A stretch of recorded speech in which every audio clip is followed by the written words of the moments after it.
নমস্কার, আমি প্রিয়ব্রত আর আমার ইউটিউব চ্যানেল গল্পপ্রিয়তে সকলকে স্বাগত। আজকের গল্প শশধর প্রকাশনী থেকে ভৌতিক অমনিবাস এই বইটি থেকে হরিনারায়ণ চট্টোপাধ্যায়ের লেখা আমরা আছি এই গল্পটি। তো দেরি না করে চলো গল্পে মশগুল হই। শুরু করছি আজকের গল্প আমরা আছি।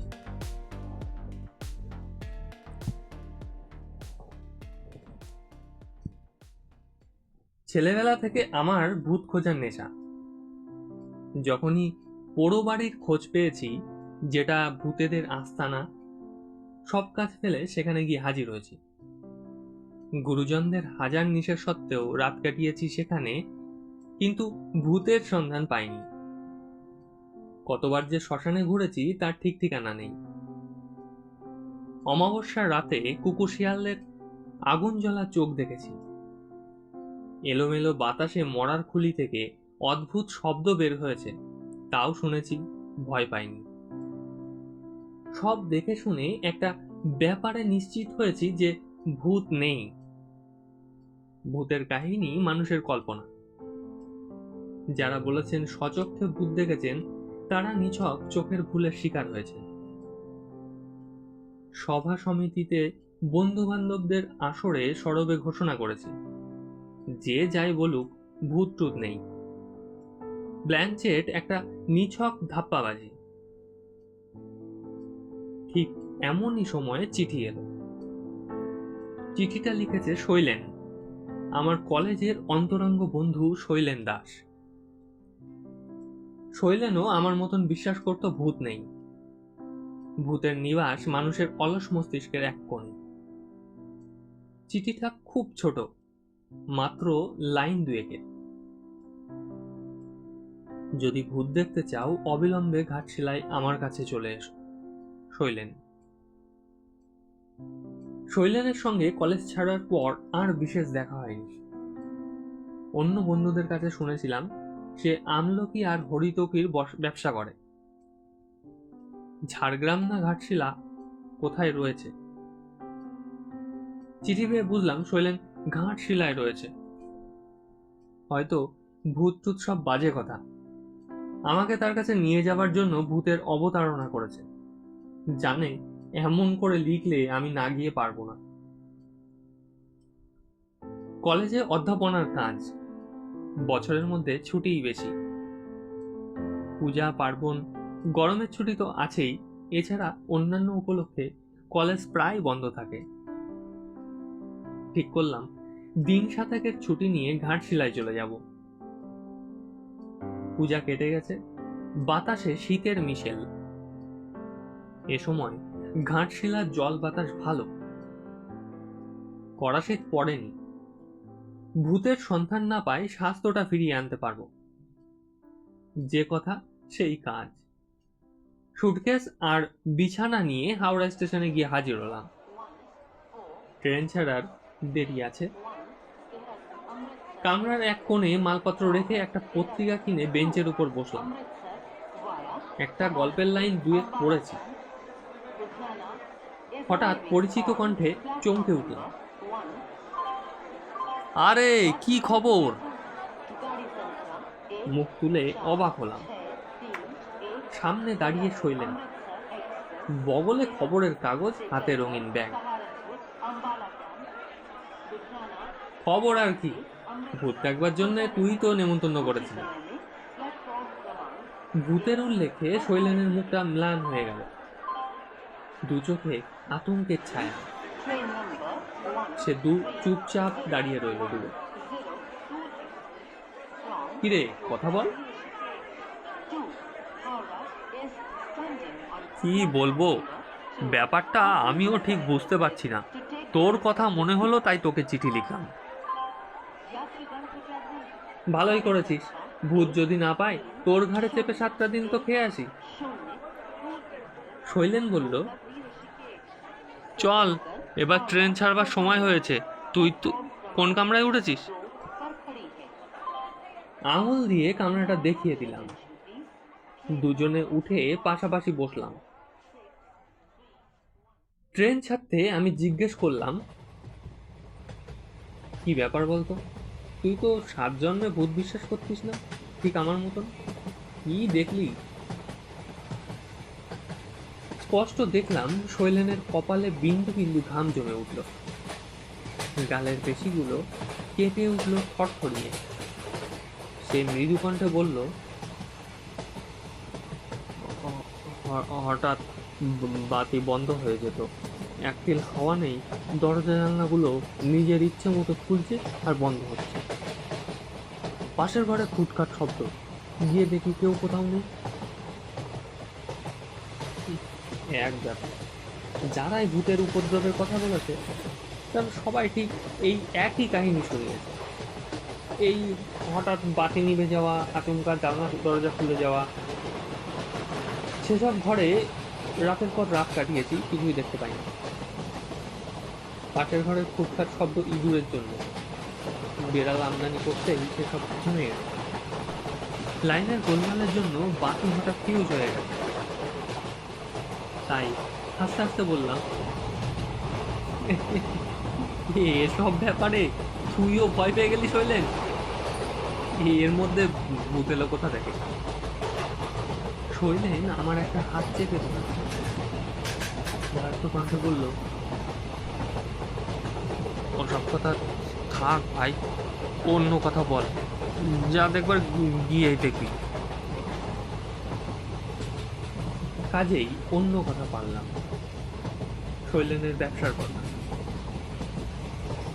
তারপর তোর ব্যবসা কেমন চলছে বল? শৈলেন বলল, হ্যাঁ, প্রথম প্রথম তো বেশ ভালোই চলছিল। আমলকি আর হরিতকি কোনোটাই কিনতে হতো না, ট্রাক নিয়ে জঙ্গলে গিয়ে স্রেফ পেরে নেওয়া, তারপর সেই ট্রাক বড় বাজারে নিয়ে আসা। ইদানিং মুশকিল হয়েছে। কি মুশকিল?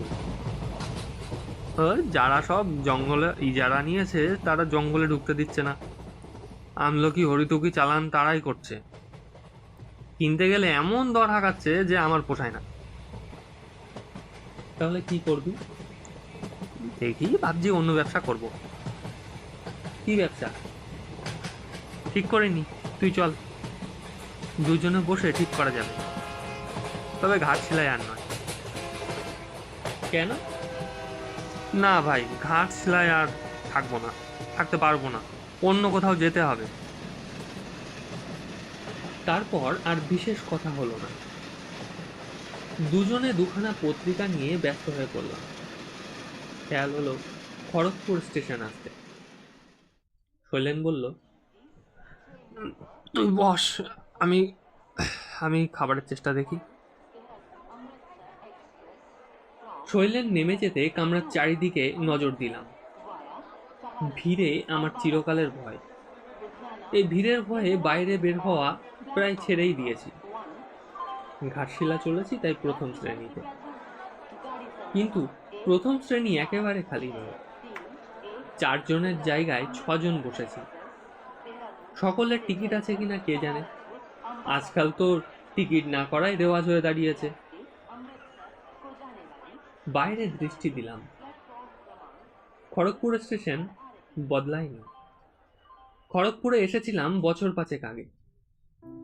খড়গপুরে ঠিক নয়, খড়গপুরে নেমে দীঘা গিয়েছিলাম বাসে, স্বাস্থ্যের কারণে নয়, ভূতের সন্ধানে। কে একজন খবর দিয়েছিল সমুদ্রের ধারে এক পরিত্যক্ত বাড়িতে ভূত থাকে। সন্ধ্যার অন্ধকার নামলেই নানা রঙের আলোর রেখা বাড়ির মধ্যে নাচতে থাকে। বাইরের সমুদ্রের গর্জন সেই সময় নিস্তব্ধ হয়ে যায়। সেই সব আলোর রেখা যার দেখবার দুর্ভাগ্য হয় তার মাথার গোলমাল হয়। খবর সংগ্রহ করে জেনেছিলাম কে একটা লোক সম্পত্তির লোভে কাকে যেন গলা টিপে এই বাড়িতে দম বন্ধ করে মেরে ফেলেছে। সেই লোকটিও আর ফিরতে পারেনি। যতবার বেরোতে গেছে রঙিন আলোর রেখা তার পথ আটকে ধরেছে। শুধু আলোর রেখায় নয়, সঙ্গে করুণ একটা আর্তস্বর। লোকটির মস্তিষ্ক বিকৃত হয়েছিল। অজ্ঞান অবস্থায় অন্য লোকেরা তাকে বাইরে নিয়ে আসে, জ্ঞান হলে তার কথাবার্তা শুনে রাঁচির হাসপাতালে পাঠিয়ে দেয়। সেইখানেই কিছুদিনের পর লোকটির মৃত্যু হয়। সন্দেহ নেই, খুব জমজমাট গল্প। আমি গিয়ে 7 দিন ছিলাম। রঙিন আলো দূরের কথা, কোনো আলোই দেখতে পাইনি। শুধু ভাঙা ছাদের মধ্য দিয়ে সমুদ্রের ঝোড়ো হাওয়া হু হু শব্দে বইত। সেই হাওয়ায় জরাজীর্ণ বাড়ির পলেস্তারা ঝুপ ঝুপ করে খসে পড়ত। দীঘার ভূতের ব্যাপারে নিমগ্ন ছিলাম। খেয়াল হলো ট্রেন নড়ে উঠতে। তাই তো, ট্রেন ছেড়ে দিল, অথচ শৈলেন কোথায়? শৈলেন না উঠতে পারলেই মুশকিল। এই প্রথম মনে পড়ল শৈলেনের চিঠিতে তার বাসার কোনো ঠিকানা ছিল না। অবশ্য তাতে খুব অসুবিধা হতো না। ঘাটশিলা এমন কিছু বড় জায়গা নয়, সেখানে বাঙালিও কম নেই। তাদের কাছে শৈলেন দাসের আস্তানা পাওয়া দুরাহ হতো না। একটু পরেই শৈলেন এসে দাঁড়ালো। কি রে, ট্রেন ছেড়ে দিয়েছে, কোথায় ছিলি? একেবারে গরম ভাজিয়ে আনতে একটু দেরি হয়ে গেল।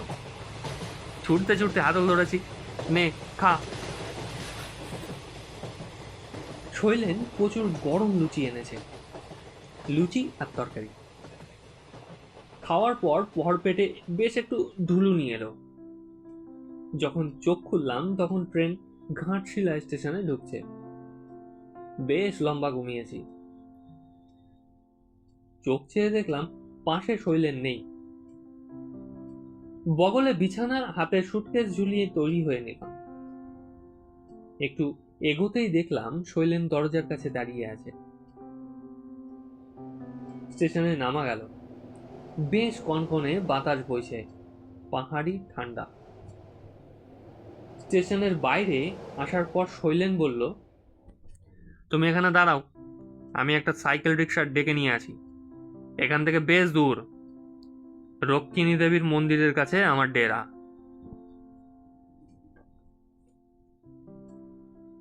শৈলেন সিঁড়ি দিয়ে বাইরে নেমে গেল। আবছা অন্ধকার, তার মধ্য দিয়ে দেখলাম প্রচুর সাইকেল রিক্সা গাদাগাদি করে দাঁড়িয়ে আছে। গোটা তিনেক ট্যাক্সিও রয়েছে। 10 মিনিট, 15 মিনিট, 20 মিনিট কাটলো, শৈলেনের দেখা নেই। আশ্চর্য, সাইকেল রিক্সা ডাকতে এত দেরি কেন হবে? আধ ঘন্টা কাটবার পর বিরক্ত হয়ে মালপত্র নিয়ে বাইরে এসে দাঁড়ালাম। বাইরে তখনও গোটা 6 সাইকেল রিক্সা দাঁড়িয়ে আছে। একজনকে জিজ্ঞাসা করলাম, দেবীর মন্দির চেনো? হ্যাঁ হুজুর, बैठिए। সাইকেল রিক্সা চালক হাত থেকে বাক্স বিছানা নিয়ে পাদানিতে রাখলো। দরদস্তুরও করতে দিল না। উঠে বসলাম।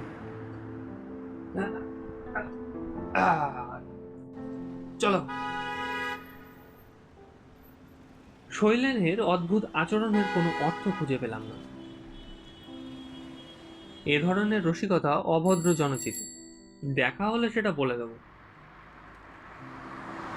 বেশ অনেকটা পথ, ঝাঁকুনিতে কোমরে ব্যথা হয়ে গেল। সাইকেল রিক্সাওয়ালাকে যখনই জিজ্ঞাসা করি, আর কত দূর রে, সে বলে, আগিয়া হুজুর। অবশেষে মন্দির নজরে এলো। তার কাছে একতলা একটা বাড়িও দেখতে পেলাম। কাছে যখন আর কোনো বাড়ি নেই তখন ওটাই শৈলেনের আস্তানা হবে। সাইকেল রিক্সার ভাড়া মিটিয়ে বাক্স বিছানা নিয়ে দরজার সামনে গিয়ে দাঁড়ালাম। হাত দিয়ে ঠেলতেই দরজা খুলে গেল। তার মানে দরজা ভেজানো ছিল। ভিতরে জমাট অন্ধকার। সুটকেস খুলে টর্চ বের করলাম। আমাকে ভয় দেখানোর জন্য শৈলেনের বদমায়েশি? আগে ভাগে চলে এসে বাড়ির মধ্যে ঢুকে কোন ফোন দিয়ে আটছে। ঘরের কোণে টর্চের আলো পড়তেই চিৎকার করে উঠলাম, মেঝের উপর শৈলেন পড়ে রয়েছে, চিত হয়ে দুটি চোখ বিস্ফারিত, মনে হয় খুব ভয় পেয়েছে। দু চোখ বেয়ে রক্তের স্রোত গড়িয়ে পড়ছে, তার দেহে যেন প্রাণও নেই। তার দেহে প্রাণ নেই এটা বোঝবার জন্য তার কাছে যাওয়ার দরকার হলো না, মনে হলো কেউ গলা টিপে তাকে হত্যা করেছে। তখনও টর্চের আলো শৈলেনের দেহের উপর, তার শরীর ঘুরে গেল, কে যেন ঘুরিয়ে দিল দেহটাকে। চোখ দুটো আরো বিস্ফারিত, গালের মাংসপেশিগুলো তীর তীর করে কাঁপছে। আর দাঁড়িয়ে থাকার সাহস হলো না, তীর বেগে রাস্তার উপর এসে পড়লাম। ঠিক সেই সময় রাস্তা দিয়ে একটা মোটর ছুটছিল, আর একটু হলে মোটরের তলায় পড়তাম।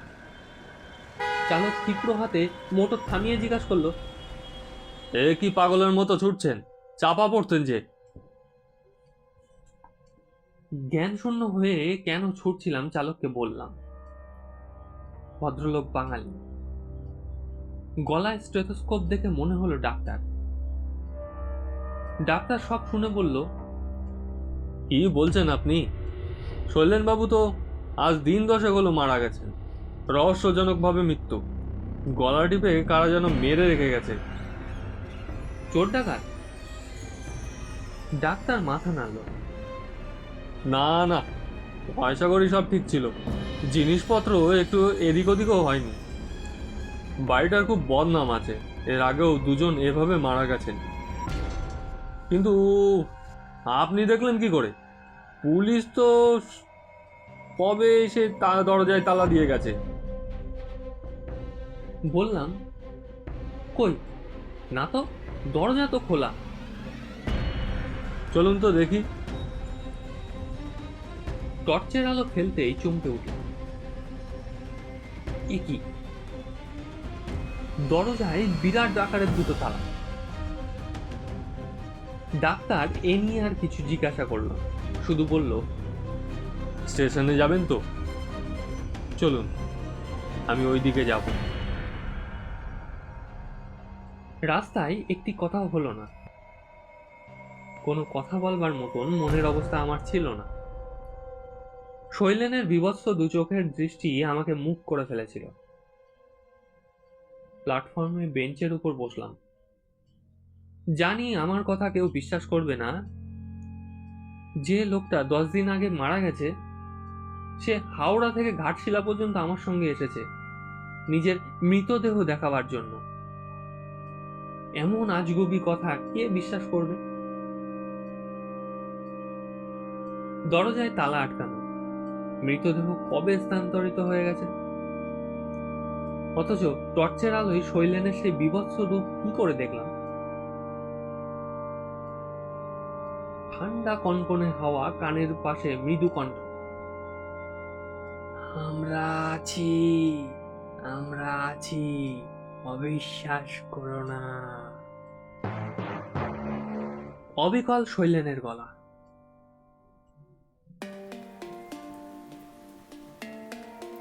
ধন্যবাদ। তো এই ছিল আজকের গল্প। গল্পটি কেমন লাগলো তা কমেন্ট বক্সে অবশ্যই জানিও। আর হ্যাঁ, গল্প ভালো লাগলে লাইক, শেয়ার, কমেন্ট করতে ভুলো না। আর যদি আমার চ্যানেলে নতুন হও তবে অবশ্যই চ্যানেলটি সাবস্ক্রাইব করে দিই, পাশে থাকা বেল আইকনটি প্রেস করে দিও। আজকের মতো টাটা। আবার আগামীতে অন্য একটি গল্প নিয়ে হাজির হব। আমি প্রিয়ব্রত।